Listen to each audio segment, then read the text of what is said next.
Hello মা। কি হয়েছে? এত সকালে ফোন করেছিস কেন?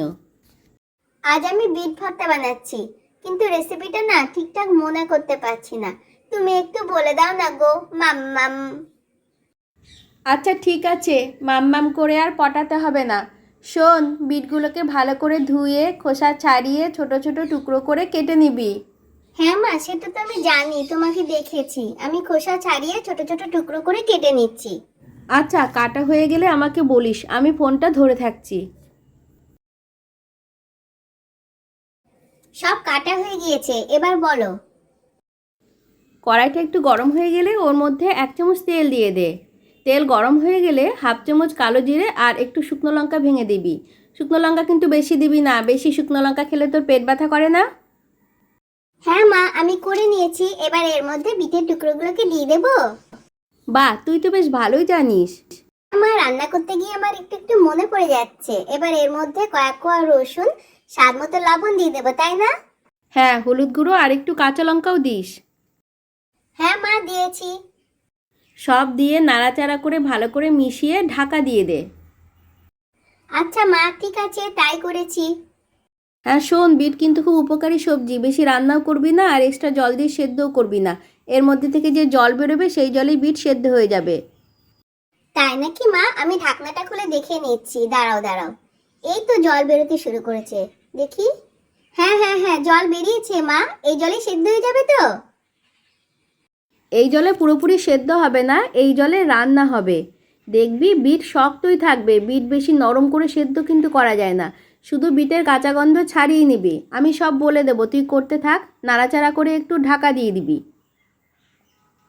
হ্যাঁ মা, ঠিক আছে, আমি ঢাকা দিয়ে দিচ্ছি। গ্যাসের ফ্লেমটা কিন্তু রান্নার শুরু থেকেই কমিয়ে রাখবি, নাহলে কিন্তু জল তাড়াতাড়ি শুকিয়ে যাবে, বিট ঠিক মতো রান্না হবে না। হ্যাঁ মা, বিটের জল তো শুকিয়ে গিয়েছে, আমি ঢাকনাটা খুলে আগেই নাড়াচাড়া করতে শুরু করেছি। এবার একটু গ্যাসের ফ্লেমটা বাড়িয়ে দিয়ে কিছুক্ষণ ঢাকা দিয়ে দিয়ে ভাজা ভাজা করে নিবি, ঠিক আছে? হ্যাঁ মা, ঠিক আছে। হ্যাঁ, মাঝে মধ্যে ঢাকনা খুলে নাড়াচাড়া করতে কিন্তু ভুলবি না। হ্যাঁ মা, আমি নাড়াচাড়া করে নিচ্ছি। এবার বলো, আমি কতক্ষণ ভাজবো? জল শুকিয়ে যাওয়ার পর 2 মিনিটের মতো ভাজা ভাজা করে নিলেই চলবে। আর ভাজা ভাজা হয়ে গেলে গ্যাসের ফ্লেম বন্ধ করে একটু ঠান্ডা হয়ে গেলে কাঁচা সর্ষের তেল ছড়িয়ে দিবি। হ্যাঁ মা, 1 চামচ কাঁচা সর্ষের তেল দিয়ে নাড়াচাড়া করে নিচ্ছি।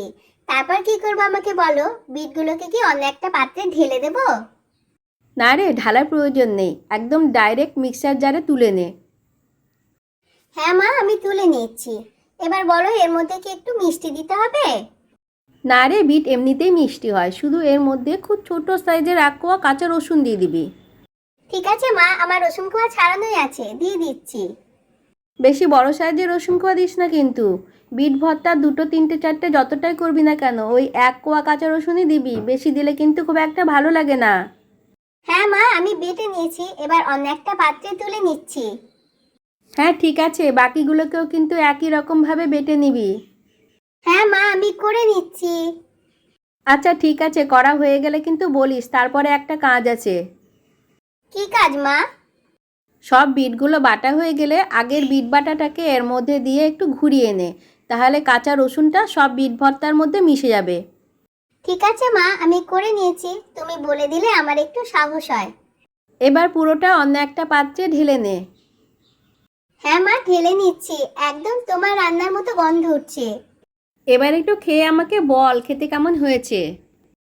প্লেটে তোলার আগে আমি দেখে নিয়েছি, মাম, একদম তোমার মতো হয়েছে, দারুণ। আচ্ছা শোন, সব হয়ে গেলে বন্ধুদের ভিডিওটাতে লাইক দিয়ে সাবস্ক্রাইব করে নিতে বলিস। ওকে মা, টাটা।